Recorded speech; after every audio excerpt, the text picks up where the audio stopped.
சொல்லுங்க மயில். சார், அந்த பெருமாள் ஓவரா பண்ணிட்டு இருக்கான் சார். எங்க வீட்டுக்கு நான் இல்லாத நேரமா போய் அம்மா கிட்ட சுஷ்மாவை பத்தி தப்பா பேசியிருக்கான் சார். சார், எனக்கு நீ வேலை கிடைக்காதுன்னு அம்மாவையும் அக்காவையும் நம்ப வச்சிருக்கான் சார். அவனே எனக்கு வேலை வாங்கி தரதா சொல்லியிருக்கான் சார். அவனால வீட்டில் எனக்கு நிறைய பிரச்சனை. நான் சுஷ்மாவை கல்யாணம் பண்ணிக்கூடாதுன்னு அம்மாவும் சொல்ல ஆரம்பிச்சிட்டாங்க. இதுக்கெல்லாம் அந்த பெருமாள் தான் சார் காரணம். ஆட்டை கடிச்சு மாட்டை கடிச்சு கடைசியில் மனுஷனை கடிச்ச கதையா உன் குடும்பத்துக்குள்ளே வந்துட்டான் அவன். சார், பெருமாள் என்னை கொல்ல பார்த்தவன் சார். அது தெரிஞ்சும் அவன் சொல்றதை எங்க அம்மா நம்புறாங்க. அந்த அளவுக்கு பிரெயின் வாஷ் பண்ணி வச்சிருக்கான் சார்.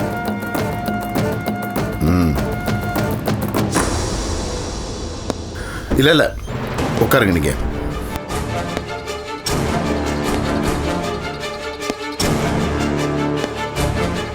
பெருமாள் எனக்கு 25 வருஷத்துக்கு முன்னாடியே தெரியும். அப்ப நான் கும்பகோணத்தில் இன்ஸ்பெக்டரா இருந்தார். அவனுக்கு ஒரு பொண்டாட்டி இருக்கா. இப்போ அவங்க இருக்கிறாங்களா இல்லையாங்கிறது கூட தெரியல. ஆக்சுவலி அவங்க ரொம்ப நல்லவங்க தான். இவனோட டார்ச்சரை தாங்க முடியாதுதான் அவங்க ஊரை விட்டே ஓடி போயிட்டாங்க. அவன் பொண்டாட்டியோடு வாழ்ந்திருந்தா பெருமாள் இவ்வளவு மோசமாக இருந்திருக்க மாட்டான். சார், என் குடும்ப விஷயத்தில் அவன் தலையிடாமல் இருக்கணும். அதுக்கு ஏதாவது பண்ணணும் sir. I will teach you. நான் பார்த்துக்கிறேன். Thank you sir. எஸ் சார், உங்களை பார்க்கறதுக்கு அன்னை இல்லத்திலிருந்து பிரேமான்னு ஒருத்தவங்க வந்திருக்காங்க சார். ஓ, வர சொல்லுங்க. Okay sir. வணக்கம் சார். Please sit down.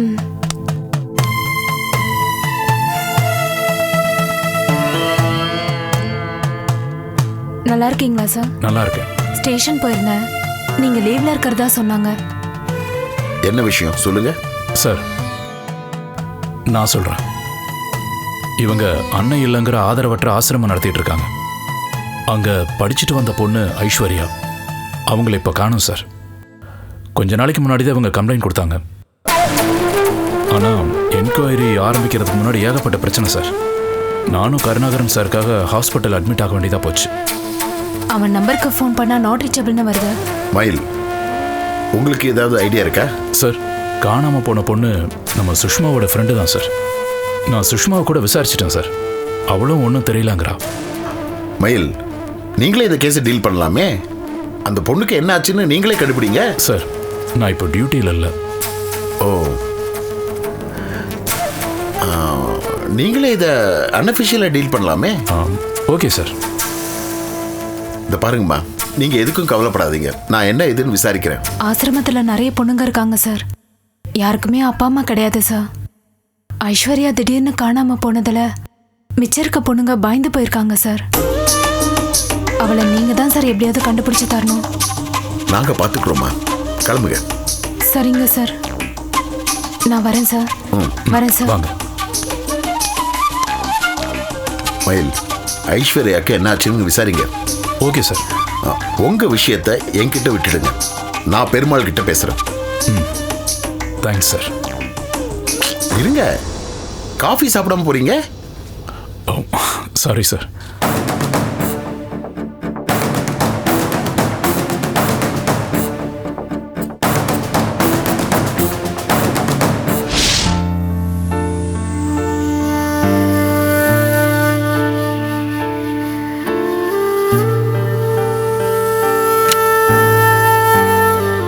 ஸ்னேகாவும் துவாரகேஷும் வர கொஞ்ச நாள் ஆகும்.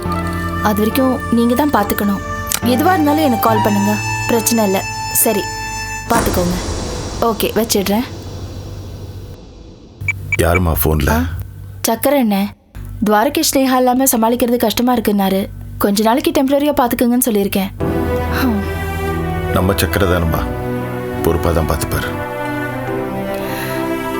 இருந்தாலும் மாப்பிள்ளை வராதது பெரிய இழப்பு தான்மா. ஆமாண்ணே. சரி, நீ எதுக்கு இங்கே உட்காந்துருக்க? உள்ளே போய் ரெஸ்ட் எடுக்க வேண்டியதானே? போ.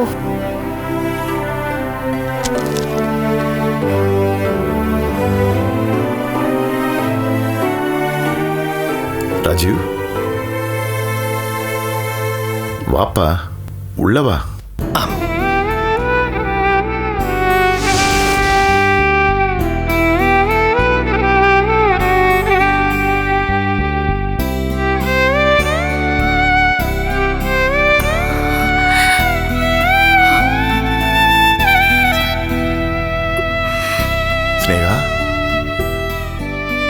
வாம்மா.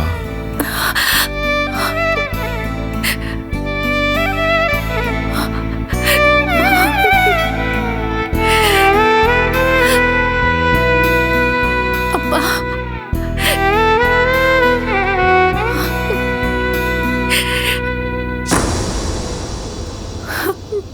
வாப்பா. ஹலோ ராஜி, அழாத. எப்படி இருக்கீங்க மாமா? நான் நல்லா இருக்கேன்ப்பா. அம்மாவும் அப்பாவும் வரலையாப்பா? அவங்க கோயிலுக்கு போயிருக்காங்க. நாளைக்கு வந்து உங்களை பார்ப்பாங்க. ஸ்னேகா இப்படி பண்ணிடக்கூடாது, தப்பு தான். இவளுக்காக நான் மன்னிப்பு கேட்டுக்கிறேன்ப்பா. அம்மாவுக்கு என் மேல கோவம் இல்லை. இல்லை மாமா. அப்பா, எனக்கு வேற வழி தெரியலப்பா. எங்க கடைசி நிமிஷத்துல உங்களை காப்பாற்ற முடியாம போயிடுமோங்கிற பயத்துல தான் நான் அப்படி ஒரு முடிவு எடுத்தேன். ஏம்மா, ஒரு வார்த்தை, ஒரே ஒரு வார்த்தை என்கிட்ட சொல்லியிருந்தா நான் உன்னை விட்டுருக்க மாட்டேம்மா. உன்னால குழந்தை பெற்றுக்க முடியாதுன்னு என் காதுபடவே பேசினாங்கம்மா. அவங்களுக்கெல்லாம் பதில் சொல்ல முடியாம தவிச்சிருக்கேன். நீ மாசமா இருக்கேன்னு தெரிஞ்சதுக்கு அப்புறம் நான் எவ்வளவு சந்தோஷப்பட்டேன்னு தெரியுமாம்மா? அம்மா, உன்னுடைய டெலிவரி வரைக்கும் நான் உயிரோட இருக்கணும் தாம்மா கடவுள்கிட்டே வேண்டிக்கிட்டேன். நடந்து முடிஞ்சதை பத்தி எதுக்கு மாமா பேசிட்டேன்? நடக்க போறது நல்லா இருக்கணும்னு அதை பத்தி மட்டும் பேசுவோம். இல்ல மாப்பிள்ள, என் பொண்ணு மாசமா இருக்கான்னு தெரிஞ்சதும் நீங்கெல்லாம் எவ்வளோ சந்தோஷப்பட்டீங்கன்னு எனக்கு தெரியும். சடங்கு சம்பிரதாயம் ஒன்று விடாம எல்லாம் பண்ணீங்களே. உங்க எல்லாருடைய சந்தோஷமும் ஏன் ஒருத்தனால பறி போயிடுச்சேன்னு நினைச்சா ரொம்ப குற்ற உணர்ச்சியா இருக்கு மாப்பிள்ள. மாமா, ஸ்னேகா மேல எங்களுக்கு எந்த கோபமும் இல்லை. ஏன்னா எங்க எல்லாருக்குமே ஸ்னேகாவை பத்தி நல்லா தெரியும். ஒருத்தர் மேல பாசம் வச்சுட்டா அவங்களுக்காக உயிரையே கொடுக்கறவதா ஸ்னேகா.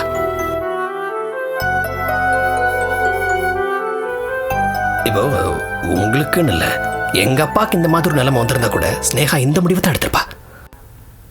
பிறந்த வீட்டையும் புகுந்த வீட்டையும் ஸ்னேகா பிரிச்சு பார்க்கறதே கிடையாது. நீங்க வேணா பார்த்துட்டே இருங்க மாமா. அவளுடைய நல்ல மனசுக்கு கூடிய சீக்கிரமே அவளுக்கு குழந்தை பிறக்க தான் போகுது. அப்படியே உன் வாய் முகூர்த்தம் பலிக்கட்டும்பா. ஏம்மா என்னை இத்தனை நாளா பார்க்க வரல? நான் அபார்ஷன் பண்ணேன்னு தெரிஞ்சதுக்கே நீங்க மயங்கி விழுந்துட்டீங்கன்னு சொன்னாங்க. நான் நேரா வந்து நின்னா உங்களால தாங்க முடியாதுப்பா. அதனால நான் வரல.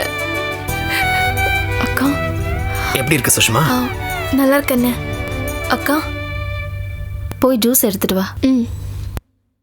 மாப்பிள்ள வாங்க உட்காரு. வாம்மா உட்காரு. வா.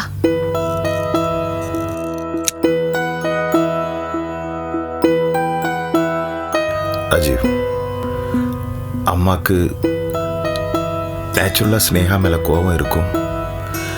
பேர குழந்தை வரப்போகுதுன்னு ரொம்ப சந்தோஷமா இருந்திருப்பாங்க. இப்படி ஆயிப்போச்சு. நான் அவங்கள பார்த்து மன்னிப்பு கேட்கணும்பா. அம்மா கொஞ்சம் அப்செட்டா இருக்கிறது என்னமோ உண்மைதான். பட் அவங்களே சரியாயிடுவாங்க. நீங்க வந்து மன்னிப்பு கேட்க வேண்டிய அவசியம் இல்லை மாமா.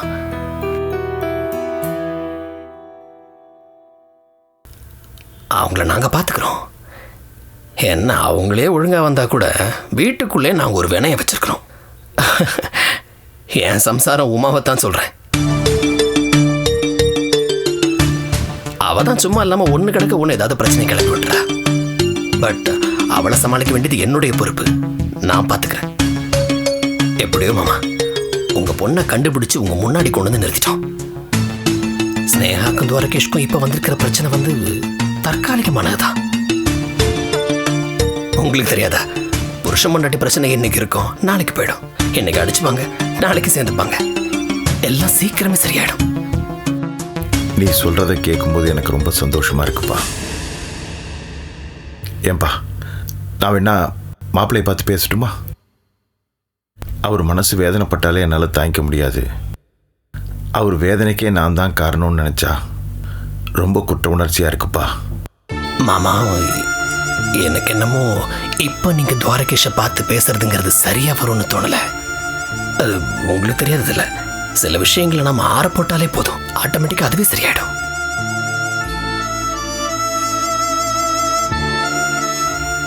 மாமா, துவாரகேஷ் உங்க மேல அளவு கடந்த அன்பும் மரியாதையும் வச்சிருக்கான். அவனால என்னைக்குமே உங்களை வெறுக்க முடியாது. என்ன, அவன் தனக்கு குழந்தை பிறக்க போறதுங்கிறதுல ரொம்ப அளவுக்கு அதிகமான சந்தோஷத்திலையும் ஏகப்பட்ட கனவுகளோடையும் இருந்தான். அந்த கனவுகள்லாம் தகர்ந்த உடனே அவனால் அதை தாங்கிக்க முடியல. அவனுக்குள்ள ஒரு காயம் ஏற்பட்டுச்சு. அந்த காயத்துக்கு நாம எந்த மருந்து போட முடியாது. காலம்தான் அந்த காயத்தை ஆத்தணும்.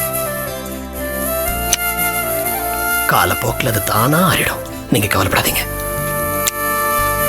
அக்கா, எடுத்துக்குமா, மாப்பிள்ளை கொடுமா.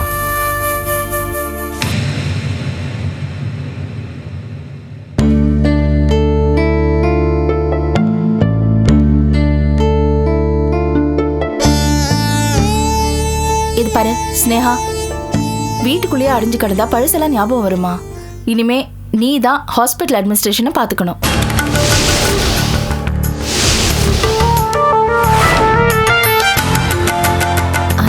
அது ஏய், என்னடி? இல்ல ராஜி, அது அட, என்ன ஸ்னேகா யோசிக்கிறேன்? சொல்றாங்கல்ல, சரின்னு சொல்லு.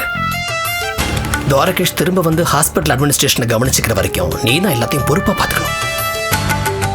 இல்ல மாமா, நான் இப்ப போய் எப்படி? மா,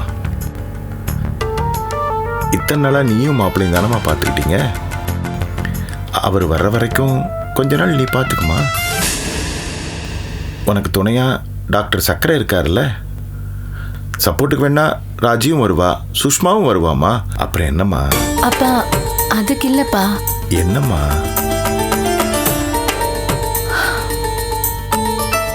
சரிப்பா, நான் பாத்துக்கிறேன். அப்படி வாடி வழிக்கு. அப்புறம் என்ன மாமா, இனிமே எல்லாம் நல்லபடியா நடக்கும். துவாரகேஷை பத்தி இனிமே நீங்க கவலைப்படாதீங்க. அவனை வழிக்கு கொண்டு வர வேண்டியது எங்க பொறுப்பு.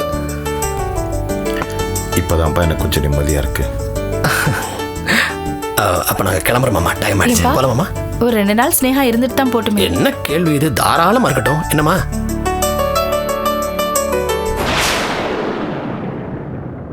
இல்ல, அவர் கூட பிரச்சனை இருக்கும்போது நான் வந்துட்டேன்னா எங்க 2 பேருக்குள்ள கேப் இன்னும் அதிகமாயிடும். அப்பா, நான் அங்கேயே இருக்கேன்ப்பா. டெய்லி வந்து உங்களை பார்த்துட்டு போறேன். ஸ்னேகா சொல்றதாம்மா கரெக்டு. இந்த மாதிரி நேரத்தில் அவள் அங்கே இருக்கிறதாம்மா நல்லது. ஸ்னேகா, நீ கிளம்புமா, மாப்பிள்ளை கேட்டேன்னு சொல்லு. சரிப்பா. சுஷ்மா, எப்ப எங்களுக்கு கல்யாண சாப்பாடு போட போற? வெக்கத்தை பாரு. நீங்க தானப்பா முன்னாடி இருந்து நடத்தி கொடுக்கணும். நாங்க இல்லாம சுஷ்மாவும் எங்க வீட்டு பொண்ணு தானே. சுஷ்மா, உன்னை கட்டிக்க போறவர் செஞ்சிருக்கிற தியாகம் ரொம்ப பெருசுமா. நம்ம எல்லாருமே அவருக்கு நன்றி கடன் பட்டிருக்கோம். என்னைக்கும் அவர் மனசு கோணாம பாத்துக்க. போயிட்டு வரேன்ப்பா. வரேன் சுஷ்மா. வரேன் ராஜி. நாங்க வரோம் மாமா. வரோம் ராஜி. சரி. வரோம் சுஷ்மா. சரிண்ணா. வாமா.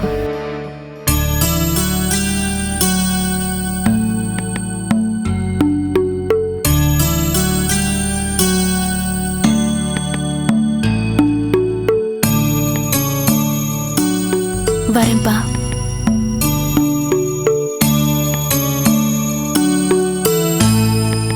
ராஜி, ஸ்னேகாவை பார்த்ததுக்கு அப்புறம் தாம்மா எனக்கு போன உசுறு திரும்பி வந்த மாதிரி இருக்கு.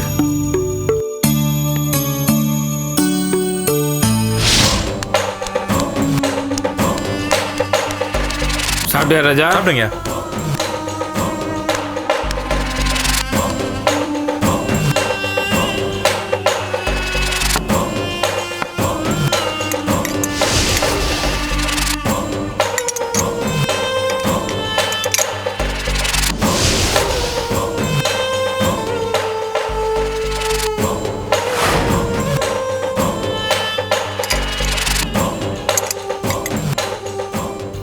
என்னப்பா பார்க்குறீங்க?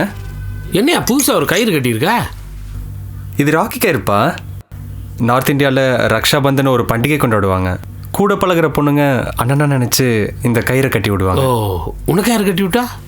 பிரியா, நம்ம ஆஃபீஸ் ஸ்டாஃப், அவ தான் கட்டி விட்டா.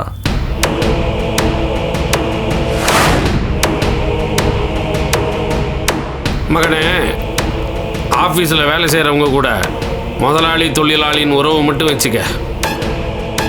அண்ணன் தங்கச்சி மாமன் மச்சம் உறவெல்லாம் வச்சுக்காத. அப்பா, காலம் மாறிடுச்சு. முதலாளி தொழிலாளிங்கிற பேதம் எங்கள் காலத்தில் இல்லைப்பா. மகனே, சொல்லுங்கப்பா. வேலை செய்கிற பசங்களுக்கு ரொம்ப இடம் கொடுக்காதடா. சம்பளம் கொடுக்குற உனக்கும் உன்னை அண்டி பிழைக்கிறவங்களுக்கு நடுவில் ஒரு கேப் இருக்கணும். அப்போ தான் எல்லாம் சரியாக வரும். சாரிப்பா, நீங்கள் சொல்கிறதெல்லாம் என்னால் ஏற்றுக்க முடியல. நான் சொல்கிறதும் சரின்னு ஒரு நாள் வரும், அப்போ பார்க்கலாம். பார்க்கலாம்ப்பா.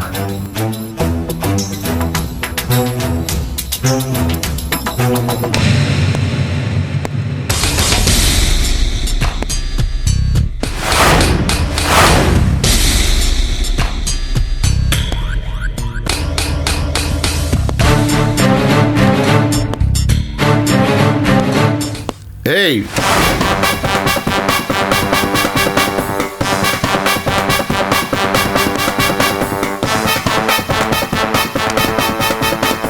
மகனே, நீ மேலே போடா.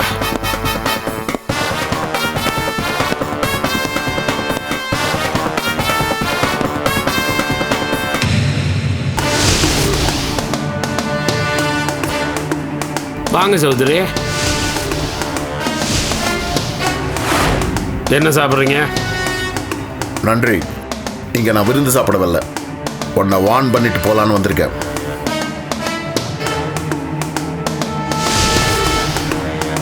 நான் தெரியாம தான் கேட்குறேன். டிபார்ட்மெண்ட்டில் உங்களுக்கு வேற வேலையே இல்லையா? இல்லை என்னையே சுற்றி சுற்றி வந்துட்டு இருக்கீங்களே, அவ்வளோ பிடிக்குமா என்ன? தப்பு எங்கே நடக்கிறதோ அங்கே தானே போலீஸ் வரும். காலங்காத்தால வந்து காமெடி பண்ணிக்கிட்டு இப்பெல்லாம் போலீஸ்காரங்க தான் பெரிய பிரச்சனை பண்றாங்களாம். ஊரெல்லாம் பேசிக்கிறாங்க. நடக்கிற தப்புக்கெல்லாம் போலீஸ்காரங்க தான் காரணம்ன்றாங்க. கேட்டதில்ல?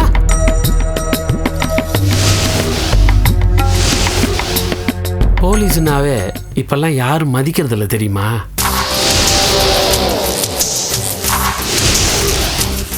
உன்ன மாதிரி குற்றவாளி எல்லாம் வெளியே விட்டுருக்காங்கல்ல, அப்புறம் எப்படி மதிப்பாங்க? சரி சரி, நீ எதையாவது வளவளன்னு பேசிக்கிட்டே இருப்ப. எதுக்கு இங்கே வந்து அதை மட்டும் சொல்லிட்டு போ, எனக்கு நிறைய வேலை இருக்குது. பெருமாள், சுஷ்மாக்கும் மயிலுக்கும் நிச்சயமாயிடுச்சு. சரி. அவங்க 2 பேரும் கல்யாணம் பண்ணிக்க போறாங்க. சரி. அவங்க 2 பேருக்கும் நடுவுல நீயும் உன் மகனும் வந்து குழப்பம் பண்ண பாக்குறீங்க. அது சரியில்லை. அப்புறம் மயில் வீட்டுக்கு போய் அவங்க அம்மா அக்கா கிட்ட பேசிருக்கீங்க. ஆமா. இதோட நிறுத்திக்க. நிறுத்தலனா என்ன பண்ணுவ? நீ அனாவசியமா மயில் சுஷ்மா கல்யாணத்துல மூக்க நுழைக்காத. மயில் சுஷ்மா கல்யாணமா? மாப்பிள்ளையோட பேரை மாத்தி சொல்ற. விக்ரம் சுஷ்மா கல்யாணம் தான் நடக்கும். பெருமாள், பகல் கனவு பலிக்காது. நீதான் உன் மகனுக்கு புத்தி சொல்லி திருத்தணும். விக்ரம்க்கு சுஷ்மாவை பிடிச்சு போச்சே, என்ன பண்றது? அதுக்காக விருப்பம் இல்லாத பொண்ணை கட்டாயப்படுத்துவே நீ? தபார் சௌத்ரி, பெருமாள் யாரையும் கட்டாயப்படுத்த மாட்டான்னு உனக்கு நல்லா தெரியும். நான் நினைச்சிருந்தா சுஷ்மாவை தூக்கிட்டு வந்து என் பையனை தாலி கட்ட வச்சிருப்பேன். அப்படி செய்யலையே. ஏன்? நான் எதை செஞ்சாலும் அதை நியாயமா செய்வேன்னு உங்களுக்கு நல்லா தெரியும். சந்தோஷமா சுஷ்மா வந்து என் பையனுக்கு கழுத்தை நீட்டணும். அது வரைக்கும் நான் காத்துக்கிட்டு இருப்பேன். வேண்டாம் பெருமாள். மயிலுக்கும் உன் பிள்ளைக்கும் உன் பழைய கதை தெரியாம இருக்கலாம், ஆனா எனக்கு உன்னை பத்தி எல்லாம் தெரியும்.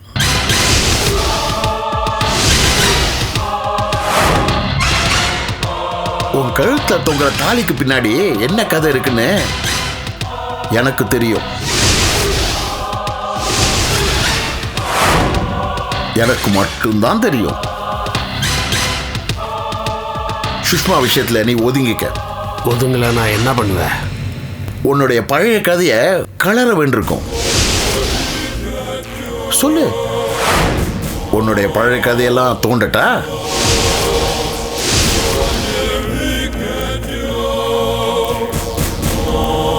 பெருமாள், ஏன் அமைதியாயிட்ட? மயில விட்டுடு. இல்ல 25 வருஷத்துக்கு முன்னாடி நடந்த கதையெல்லாம் நான் இப்ப பேச வேண்டியிருக்கும்.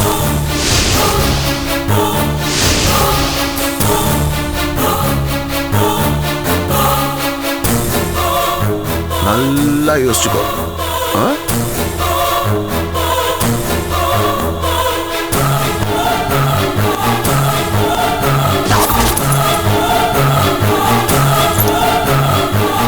சௌத்ரி, பெருமாளையே யோசிக்க சொல்றியா? யோசிக்கிறேன்.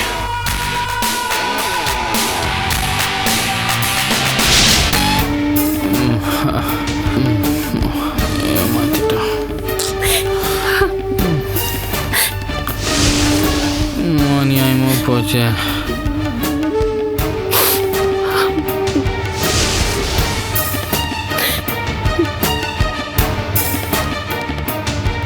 அத்தை, அழாதீங்க அத்தை. இவன் வாழ்க்கை இப்படி ஆகணும். ஏன் இப்படி பண்ண? இவர் என்ன பண்ணுவாரு? ஸ்னேகா செஞ்ச துரோகத்தை மறக்க முடியாம துடிக்கிறாரு. உமா, இதுக்கு முடிவே இல்லையா? ஸ்னேகா முகத்தை பார்க்க பார்க்க அவ செஞ்ச துரோகம் தான் இவருக்கு ஞாபகம் வருது அத்தை. அதை மறக்க தான் இவர் இப்படி பண்றாரு. அத்தை, ஸ்னேகா இங்க இருக்க கூடாது அத்தை. அதுக்கு ஏதாவது முதல்ல பண்ணுங்க. என் குடும்பமே அவசப்பட்டு தனியாட நிக்க வச்சுட்டாங்க. உமா, நாம சொன்ன எங்க கேக்குறாங்க? ஐயோ, உங்க மாமாவும் ராஜுவும் அவளை விட்டு கொடுக்காம பேசுறாங்க. அதுக்கு இல்ல அத்தை, இவரை இப்படியே விட்டோம்னா குடிச்சு குடிச்சு உடம்ப கெடுத்துக்குவார் அத்தை. அவங்க வரட்டும். இன்னைக்கு 2ல 1 தெரிஞ்சாகணும். ஏய் ஸ்னேகா, என் குழந்தைங்கடி, என் குழந்தை என்னடி பண்ண? பாருங்க அத்தை, நான் கண்ணார கூட பார்க்கலையே. டேய், உன் நிலைமை எப்படியாட ஆகணும்?